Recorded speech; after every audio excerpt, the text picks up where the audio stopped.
नमस्कार दोस्तों, आज आपके सामने मैं भगवान श्री राम कृष्ण परमहंस जी के जीवन चरित्र का तीसरा भाग प्रस्तुत करने जा रहा हूँ। ये उनके बाल्यकाल के जीवन की घटनाएं हैं। आप इनको बड़े प्रेमपूर्ण और भाव से सुनिए। गदाधर की चिंताशीलता का असाधारण परिणाम। इस प्रकार दिन, पक्ष तथा महीने बीतने लगे और बालक धीरे धीरे सप्तम वर्ष में प्रविष्ट हुआ। शैशव का माधुर्य घनीभूत होने के फलस्वरूप दिनों दिन वह सबका अधिकाधिक प्रिय होने लगा। गांव की महिलाएं अपने घर पर कोई सुंदर खाद्य वस्तु तैयार करते समय उसका कुछ अंश उसे कैसे खिलाया जाए, इस बात को पहले सोचा करती थी। अपने घर के भोज्य पदार्थ गदाधर के साथ बांटकर खाने से ही उसके समवयस्क बालक बालिकाओं को परम तृप्ति का अनुभव होता था। पड़ोस के सब कोई उसके मधुर वचन, संगीत तथा आचरणों से मुग्ध होकर उसके बाल चापल्य को आनंद के साथ सहन करते थे। उस समय की एक घटना से उसके माता पिता तथा बंधु वर्ग उसके विषय में विशेष चिंतित हो उठे। ईश्वर कृपा से जन्म से ही गदाधर का शरीर स्वस्थ तथा मजबूत था और जन्म के बाद अब तक वह कभी विशेष बीमार नहीं हुआ था। इसलिए गगनचर पक्षी की तरह बालक अपूर्व स्वतंत्रता तथा मानसिक प्रसन्नता से दिन बिताया करता था। शरीर के बारे में किसी प्रकार का ध्यान न देना ही प्रसिद्ध चिकित्सक वर्ग के मतानुसार पूर्ण स्वस्थता का लक्षण माना जाता है। बालक जन्म से ही उस प्रकार का स्वास्थ्य सुख अनुभव कर रहा था। इतना ही नहीं, जब उसका स्वाभाविक एकाग्रचित किसी विशेष विषय में निविष्ट होता था, तब वह शरीर की शुद्ध बुद्ध भूलकर पूर्ण रूप से भावाविष्ट हो जाता था। शुद्ध पवन से लहराते हुए हरे भरे खेत, नदियों के विरामहीन प्रवाह, पक्षियों का कलरव एवं सर्वाधिक रूप से सुनील गगन तथा उसके मध्यवर्ती प्रतिक्षण परिवर्तनशील मेघपुंज के माया राज्य आदि जब कोई दृश्य अपनी रहस्यमय प्रतिमूर्ति की महिमा को उसके सम्मुख विस्तार कर उसे आकर्षित करता था, तभी वह बालक आत्म विस्मृत हो भाव राज्य के किसी सुदूर प्रदेश में पहुंच जाता था। वर्तमान घटना भी उसी भावावेश से उपस्थित हुई थी। एक दिन मैदान में अपनी इच्छानुसार भ्रमण करता हुआ बालक नवीन मेघ के अंक में बगुलों का अपने श्वेत पंखों का विस्तार कर तथा सुंदर स्वतंत्र रूप से विचरण करते हुए देखकर इस प्रकार तन्मय हो उठा कि उसे अपने शरीर तथा सांसारिक विषयों का कुछ भी ज्ञान न रहा और वह बेहोश होकर वहीं गिर पड़ा। उसकी इस अवस्था को देख भयभीत हो साथियों ने उसके माता पिता को समाचार दिया और उसे वहां से उसी हालात में उठाकर घर ले गए। चेतना प्राप्त करने के कुछ देर बाद ही वह अपने पूर्ववत स्वस्थ अनुभव करने लगा। यह कहना ही पर्याप्त है कि इस घटना से गदाधर यानी भगवान श्री राम कृष्ण परमहंस जी के पिताजी सुधीराम जी तथा माता चंद्रा देवी जी अत्यंत चिंतित हुए तथा भविष्य में इसकी पुनरावृत्ति न हो, इसलिए वे विशेष श्रेष्ठ हुए। इस घटना में भगवान श्री राम कृष्ण के बारे में दिखाया गया है कि बाल्यकाल में उन्होंने जब नीले आकाश में काले बादलों के नीचे श्वेत बगुलों के एक जोड़े को जाते हुए देखा, तो उन बगुलों की कतार को देख के वे इतने विमुग्ध हुए कि वहीं पे भावाविष्ट हो गए और उनकी भाव समाधि लग गई। इस घटना से उनके माता पिता को उनके बारे में चिंता होने लगी। फलतः उस घटना से बालक में मूर्छा रूप भयंकर रोग का प्रारंभ देखकर ओजदादी का प्रयोग तथा शांति सौशत्यायन आदि शुभ कर्मों का भी अनुष्ठान करने लगे। किंतु इस घटना के बारे में बालक गदाधर ने उनसे बारंबार यही कहा कि एक अभिनव तथा अदृष्ट पूर्व भाव में उसका मन लीन हो जाने के कारण ही उसकी ऐसी अवस्था हुई थी एवं बाहर अन्य रूप से प्रतीत होने पर भी उसके अंदर चेतना तथा एक अपूर्व आनंदानुभूति विद्यमान थी। अस्तु उन्हें उस प्रकार की घटना न होने के कारण तथा उसके स्वास्थ्य में कोई भी व्यतिक्रम न देखकर श्री सुधीराम जी ने यह सोचा कि संभवतः वायु के प्रकोप से ही बालक अकस्मात अचेत हो गया था और श्रीमती चंद्रा देवी का यह दृढ़ निश्चय हुआ कि भूत प्रेतों की दृष्टि पड़ने से ही उसको ऐसा हुआ था। किंतु उस घटना के निमित्त उन्होंने कुछ दिन तक बालक को पाठशाला नहीं जाने दिया। फलस्वरूप पड़ोसियों में तथा गांव में सर्वत्र इच्छानुसार विचरण कर बालक पहले की अपेक्षा और अधिक खेलकूद करने में तत्पर हो गया। इस प्रकार बालक का 7वां वर्ष आधे से अधिक बीत गया। क्रमशः शारदीय दुर्गा पूजन का समय उपस्थित हुआ। श्री सुधीराम जी के सुयोग्य भांजे रामचंद्र बंदोपाध्याय की चर्चा हम इससे पहले कर चुके हैं। मेदिनीपुर में काम होने के कारण यद्यपि वर्ष में अधिक समय उन्हें वहीं रहना पड़ता था, किंतु सैलामपुर नामक गांव में उनका पैतृक निवास स्थान था एवं उनका परिवार वर्ग वहीं रहा करता था। रामचंद्र जी उस गांव में प्रतिवर्ष शारदीय दुर्गा पूजन का आयोजन कर बहुत रुपये खर्च किया करते थे। हृदय राम जी से हमने सुना है कि दुर्गा पूजन के अवसर पर रामचंद्र जी का सैलामपुर का भवन 8 दिन तक संगीत तथा वाद्य ध्वनि से गूंजता रहता था एवं ब्राह्मण भोजन, पंडितों की विदाई, निर्धन सेवा तथा उन्हें वस्त्र दान इत्यादि कार्यों के अनुष्ठान से उस समय वहाँ एक अपूर्व आनंद स्रोत प्रभावित होता था। रामचंद्र जी उस उपलक्ष्य में अपने परम श्रद्धास्पद मामा जी को भी वहाँ ले जाते थे। गदाधर यानी भगवान श्री रामकृष्ण परमहंस जी के पिता सुधीराम जी रामचंद्र जी के मामा जी थे तथा कुछ दिन उनके साथ आनंद पूर्वक रहा करते थे। उस वर्ष भी श्री सुधीराम जी तथा उनके परिवार वर्ग को रामचंद्र जी का सादर निमंत्रण यथासमय प्राप्त हुआ। श्री सुधीराम जी उस समय लगभग 67 वर्ष की आयु का अतिक्रमण कर रहे थे और कुछ दिन पहले ही बीच बीच में अजीर्ण तथा संघर्णी रोग से आक्रांत होने के कारण उनका सुदृढ़ शरीर कमजोर हो चुका था। इसलिए प्रिय भांजे रामचंद्र का सादर आमंत्रण पाकर उसके यहाँ जाने की इच्छा उन्होंने पहले भी वे कुछ संकोच अनुभव करने लगे। अपनी छोटी सी कुटीर तथा परिवार वर्ग को विशेषकर गदाधर को कुछ दिन के लिए छोड़कर वहाँ जाने में भी उन्हें एक कारण प्रबल अनिच्छा अनुभव हुई।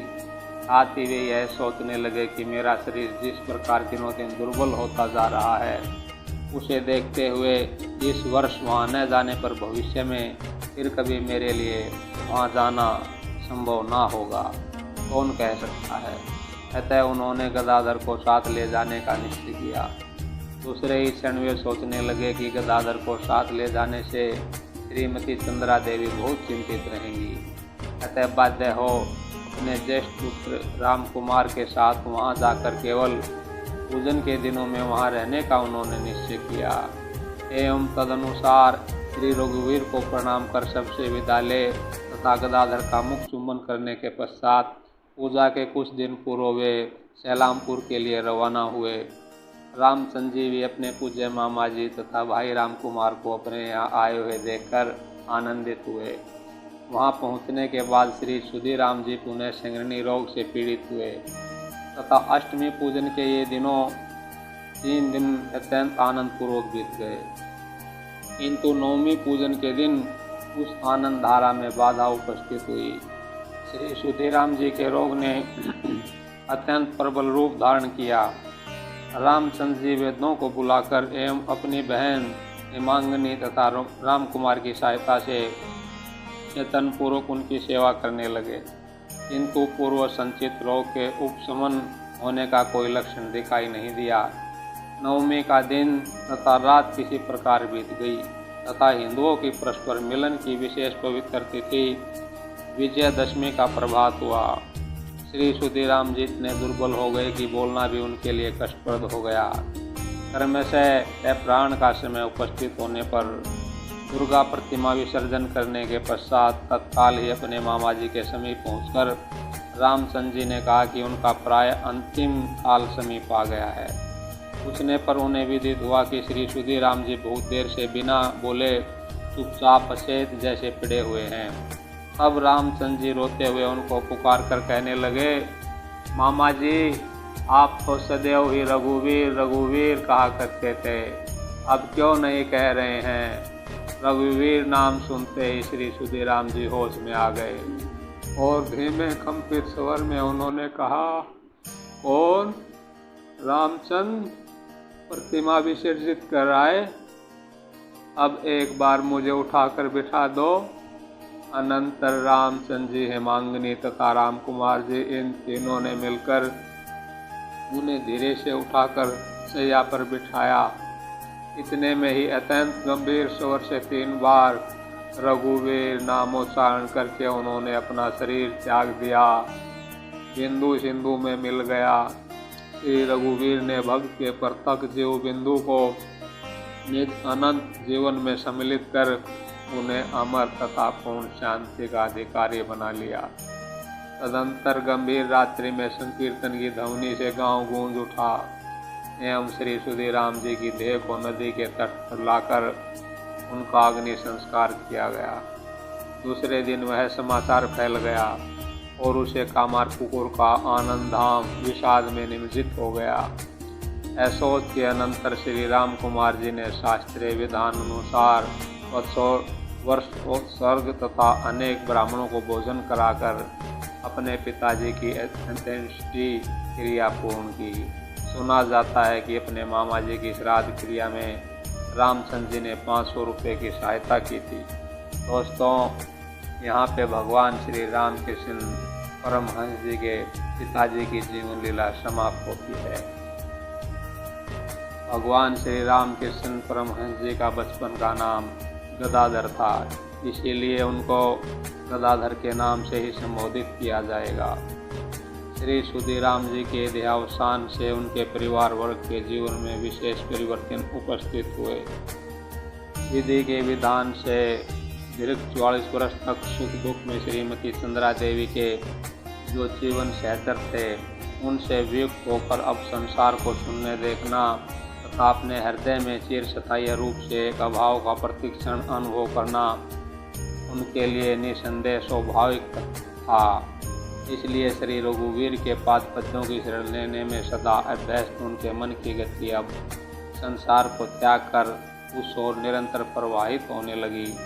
किंतु मन सब कुछ छोड़ने को प्रस्तुत होने पर भी जब तक समय पूर्ण नहीं होता तब तक संसार उसे कैसे छोड़ सकता है।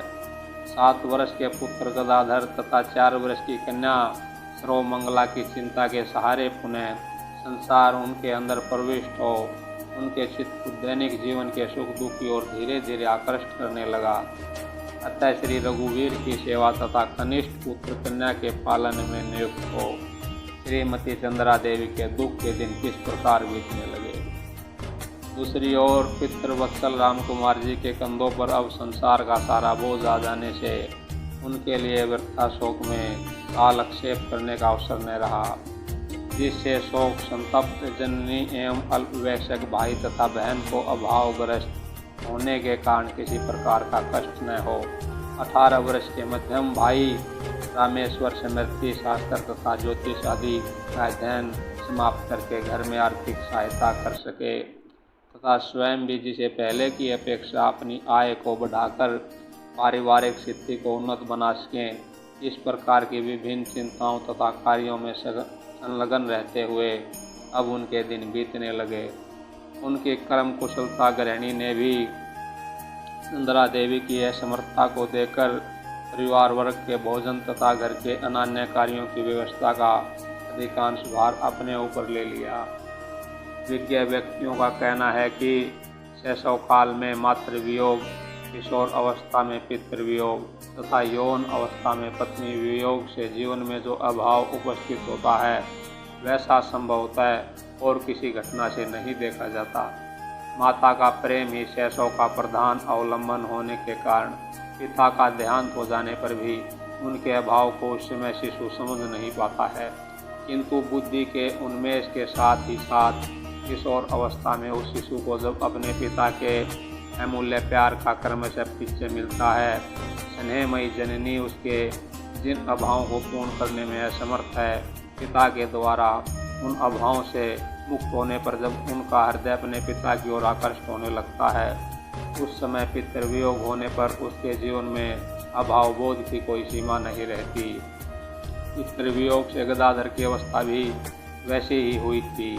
प्रतिदिन की नाना प्रकार की सामान्य घटनाओं से पिताजी के वियोग की अनुभूति जागृत होने के कारण उनके हृदय के अंतस्थल में निरंतर विषाद की प्रगाढ़ कालिमा छाई रहती थी, किंतु उनका मन तथा बुद्धि उस छोटी आयु में ही दूसरों की अपेक्षा अधिक परिपक्व होने से माता की ओर देखकर वह अपने हृदयगत भावों को बाहर व्यक्त नहीं करते थे।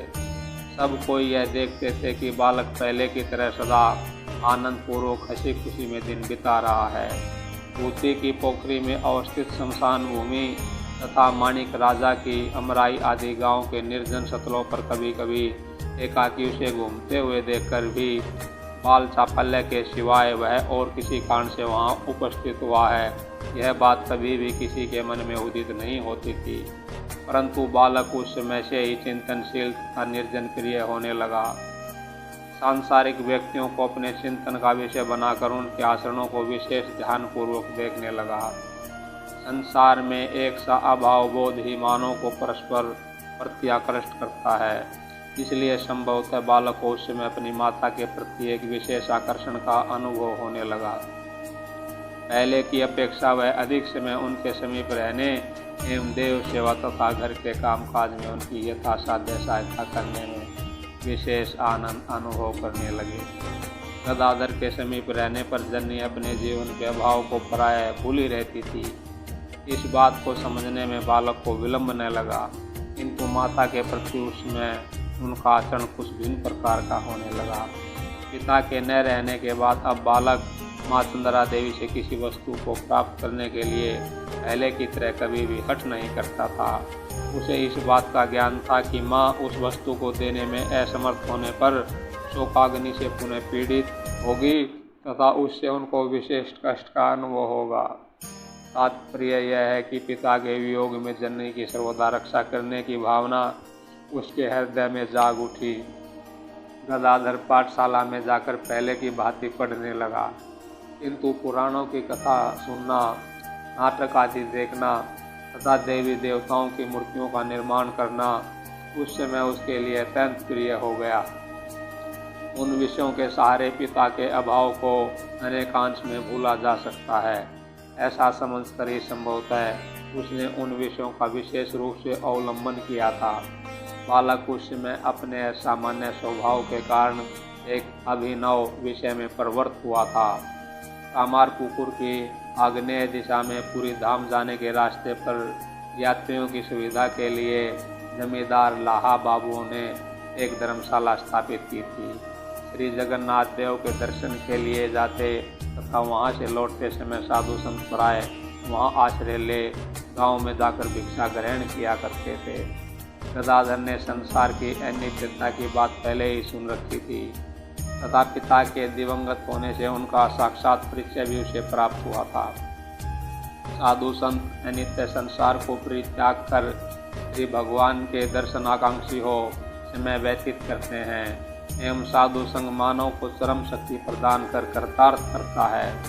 पुराणों की कथाओं से इन बातों को जानकर साधुओं से परिचित होने की आशा से बालक उस समय प्राय उस धर्मशाला में आने जाने लगा। प्रातः तथा सायंकाल धुनी की पवित्र अग्नि को उद्दीप्त कर वे जिस प्रकार ध्यान मगन होते हैं, भिक्षालब्ध सामान्य भोजन सामग्री का अपने इष्ट देव को भोग लगाकर प्रसन्नचित्त से जैसे वे उस प्रसाद को ग्रहण करते हैं, अत्यंत रोगग्रस्त होने पर जिस प्रकार वे श्री भगवान पर निर्भर हो बिना व्याकुलता के उस कष्ट को सहन करने का प्रयास करते हैं, अपने विशेष प्रयोजन की सिद्धि के निमित्त भी जिस प्रकार वे कभी किसी को कोई कष्ट नहीं देते हैं तथा इसके पश्चात ही 7 साधुओं की वेशभूषा धारण कर कपटी लोग जिस प्रकार समस्त सदाचरों के विपरीत आचरण करते हुए अपने स्वार्थ साधन के निमित्त जीवन बिताते रहते हैं। इन विषयों को अवसर मिलने पर बालक उस समय विशेष ध्यानपूर्वक देखने लगा। यथार्थ साधुओं को देखकर उनकी रसोई के लिए लकड़ी एकत्रित करना तथा उनके पीने का जल लाना आदि छोटे छोटे कार्यों में उनकी सहायता करता हुआ क्रमशः वह उनके साथ निष्ठ रूप से मिलने लगा। वे भी सुंदर बालक के मधुर आचरणों से प्रीतरप्त हो उसे भगवत भजन की शिक्षा, नाना प्रकार के सदुपदेश तथा प्रसादी भिक्षान का कुछ अंश देकर उसके साथ बैठकर भोजन करने में आनंद अनुभव करने लगे। यह बात अवश्य है कि जो साधु संत उस धर्मशाला में किसी कारणवश अधिक दिन तक रहते थे, उन्हीं के साथ बालक इस प्रकार मिलने जुलने में समर्थ हुआ।